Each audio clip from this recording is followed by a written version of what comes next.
नमस्कार दोस्तों, मेरा नाम रिजवाना शेख है। बेंजामिन फ्रैंकलिन एक ऐसा व्यक्तित्व जो राष्ट्रपति होते हुए भी कभी राष्ट्रपति नहीं बने। बुक पार्ट 9 कंटिन्यू करते हूँ। धोखे के बावजूद उम्मीद कायम। सैमुअल कीमर की प्रिंट प्रेस में बेंजामिन का कार्य बखूबी चल रहा था। कीमर भी उनके काम के करने के अंदाज से बेहद खुश था। उसी समय पर पेंसिल्वेनिया के गवर्नर विलियम कीथ को भी बेंजामिन के कार्य के बारे में पता चला। वे तुरंत कर्नल फ्रेंच को साथ लेकर बेंजामिन से मिलने के लिए कीमर की प्रिंटिंग प्रेस में आ पहुँचे। जब बेंजामिन उनके सामने आए तो विलियम कीथ ने उनके कार्य की खूब सराहना की। पहल बेंजामिन को विश्वास नहीं हो रहा था कि यह सब क्या हो रहा है। विलियम कीथ ने उनके मित्रता करने के लिए अपना हाथ आगे बढ़ाया, जिसे बेंजामिन ने सहर्ष स्वीकार कर लिया। फिर उन्होंने कर्नल फ्रेंच से भी उनका परिचय कराया और अपना उद्देश्य बताया। देखो बेंजामिन, फिलाडेल्फिया में अभी तक कोई ऐसी प्रिंटिंग प्रेस नहीं है जहां उच्च कोटि का काम होता हो। यहाँ जितने भी प्रेस हैं उनमें से किसी का भी काम पसंद नहीं आता। तुमसे मिलने के बाद लगता है कि तुम्हें प्रिंटिंग प्रेस के काम की अच्छी जानकारी है और तजुर्बा भी है। अतः हम चाहते हैं कि तुम अपना स्वयं का प्रिंटिंग प्रेस खोलो। यहाँ से सारा सरकारी काम तुम्हें दिया जाएगा। साथ ही साथ तुम्हें कर्नल फ्रेंच का सारा काम भी दिया जाएगा। इसके अलावा भी तुम्हें जिस प्रकार की सहायता चाहिए वह हम तुम्हें देने को तैयार हैं। बेंजामिन हैरान होते हुए बोले, मुझे सचमुच विश्वास नहीं हो रहा है कि आप लोग मुझे इतना बड़ा प्रस्ताव दे रहे हैं, लेकिन मुझे लगता है कि शायद मेरे पिता इस बात के लिए राजी नहीं होंगे। तुम इसकी चिंता मत करो, मैं तुम्हारे पिता के नाम एक पत्र लिख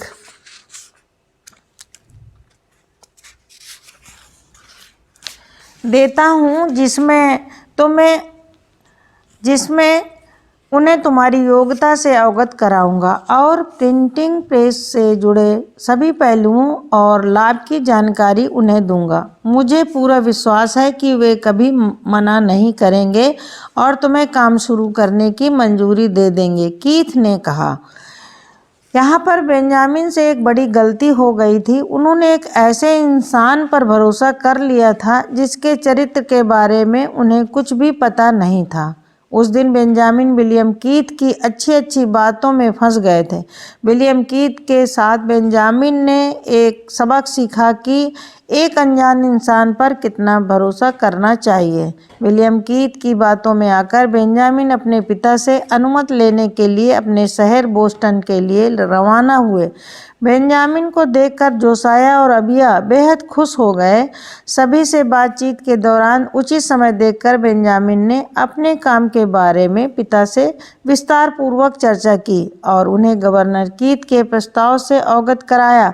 उन्होंने गवर्नर कीथ का लिखा हुआ पत्र अपने पिता को दिखाया और बताया कि वे लोग चाहते हैं कि बेंजामिन अपना स्वयं का प्रिंटिंग प्रेस खोले। जोसाया ने कीथ का दिया हुआ पत्र ध्यान से पढ़ा, लेकिन जोसाया को बेंजामिन को प्रिंटिंग प्रेस के लिए अनुमति देने में संकोच कर रहा था। वे मन ही मन डर रहे थे कि कहीं प्रिंटिंग प्रेस के धंधे में लगाया हुआ उनका पैसा डूब ही न जाए। अतः उन्होंने बेंजामिन से कहा कि वह पहले की भांति फिलाडेल्फिया जाकर काम करें और अपने अच्छे आचरण से लोगों का दिल जीतना जारी रखें। उन्होंने बेंजामिन को इस प्रकार के लेख लिखने से भी मना किया जिससे किसी को मानसिक रूप से क्षति होती हो। उन्होंने विलियम कीथ को भी जवाब के तौर पर अपना आभार प्रकट किया और अपने पुत्र के साथ किए गए अच्छे व्यवहार के लिए धन्यवाद भी दिया।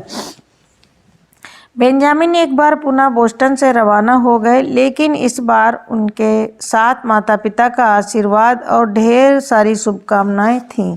बेंजामिन जिस जहाज से जा रहे थे उसे न्यूपोर्ट होते हुए न्यूयॉर्क जाना था। न्यूपोर्ट में बेंजामिन अपने बड़े भाई जॉन से मिले। बातों ही बातों में जॉन ने उन्हें बताया कि पेंसिल्वेनिया में रहने वाले वर्नर नाम के एक इंसान ने मुझसे ₹1 उधार लिए हुए हैं। जब तुम पेंसिल्वेनिया पहुंचोगे तो गवर्नर से वे रुपए लेकर अपने पास रख लेना और वे रुपए मुझे कब और कैसे भेजने इसके बारे में मैं तुम्हें बाद में बताऊंगा। जॉन से विदा लेकर बेंजामिन न्यूयॉर्क के लिए रवाना हो गए।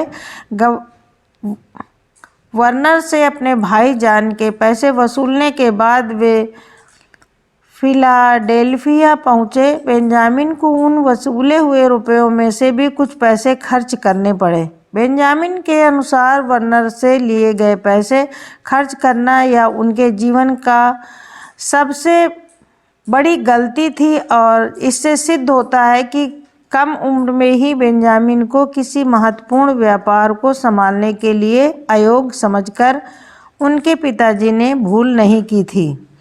बेंजामिन ने फिलाडेल्फिया में आकर विलियम कीथ से कहा कि मेरे पिताजी ने आपके प्रस्ताव के लिए अनुमति नहीं दी है। यह सुनकर भी विलियम ने अपना प्रस्ताव पीछे नहीं लिया, बल्कि उसने बेंजामिन से कहा, मैं अपना फैसला नहीं बदलूंगा। मैं तुम्हारी मदद करने को तैयार हूँ।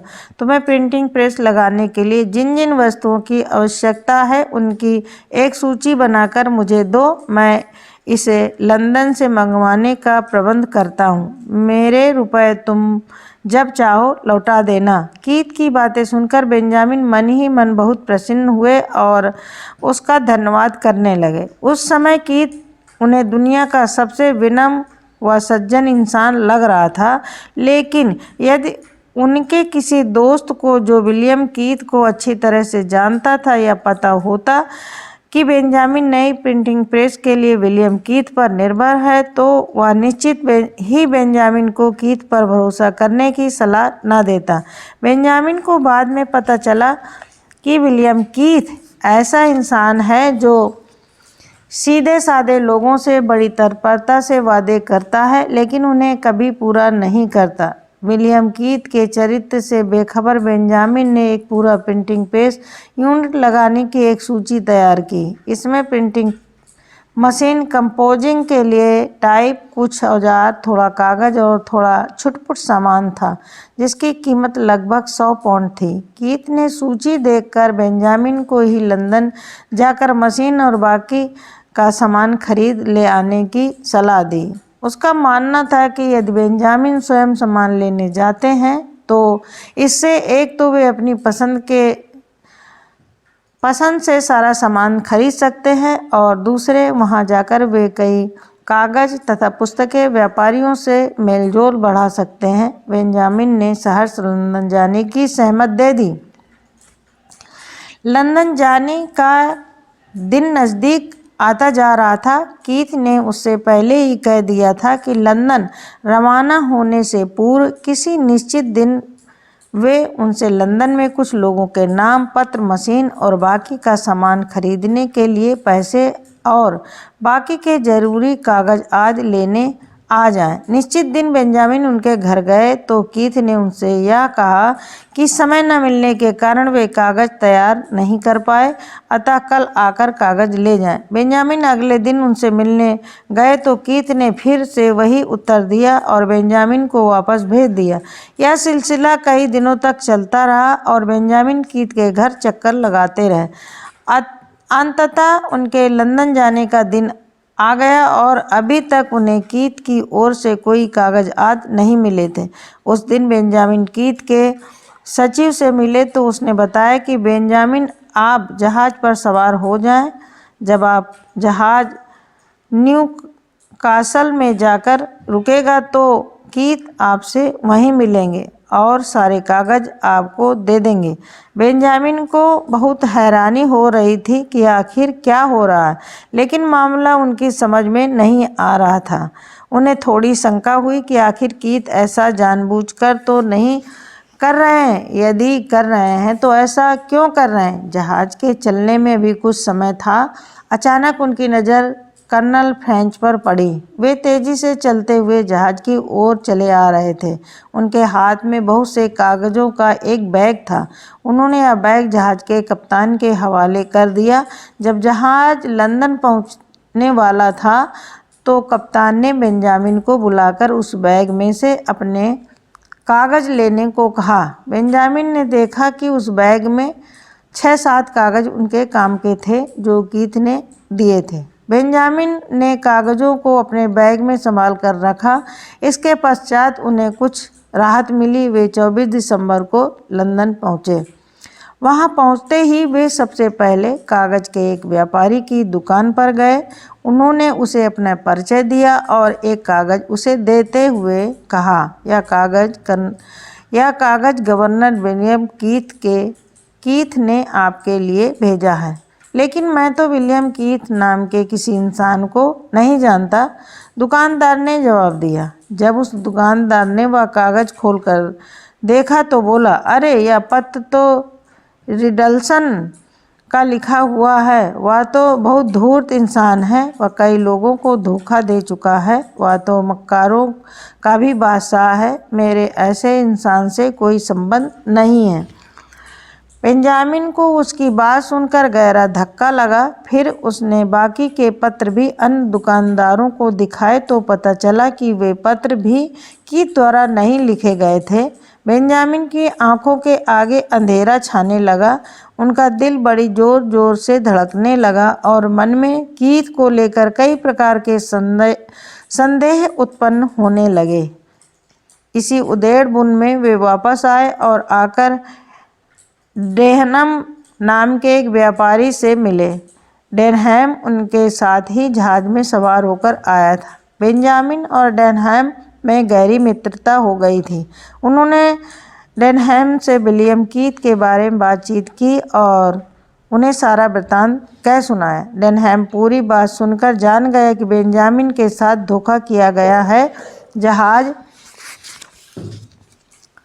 पर बिताए दिनों के दौरान ही डेनहैम जान गया था कि बेंजामिन एक सज्जन नौजवान है, लेकिन बेंजामिन शायद कीथ जैसे इंसान को समझने में नाकामयाब रहा।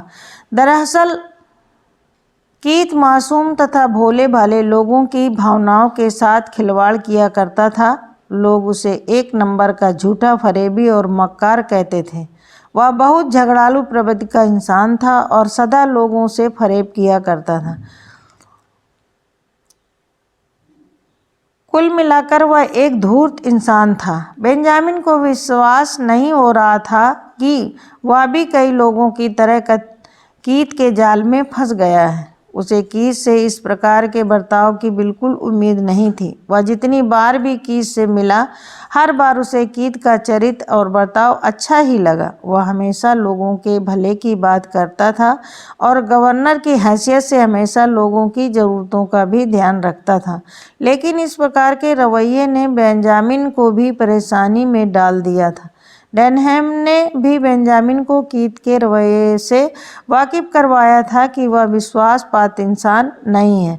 समस्या तो उनके जीवन में अब भी थी। उनके जेब में मात्र 10 पाउंड रुपए ही शेष थे, लेकिन उनकी उम्मीद मजबूत थी। ऐसा कहा जाता है कि कल के सपने आज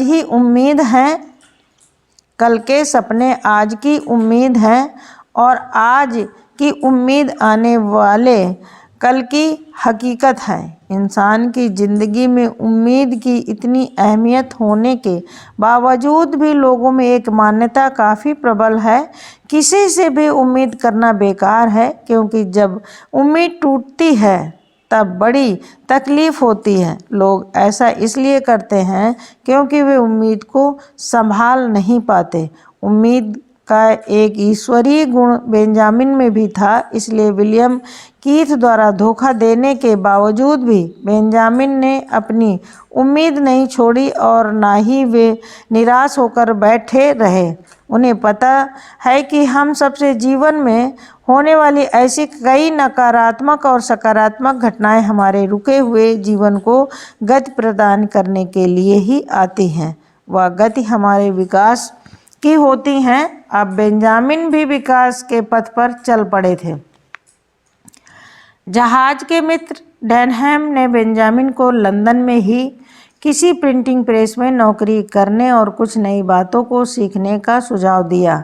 बेंजामिन को डेनहैम की बातों में दम लगा और उस दिशा में उन्होंने अपना काम भी शुरू किया। Thank you.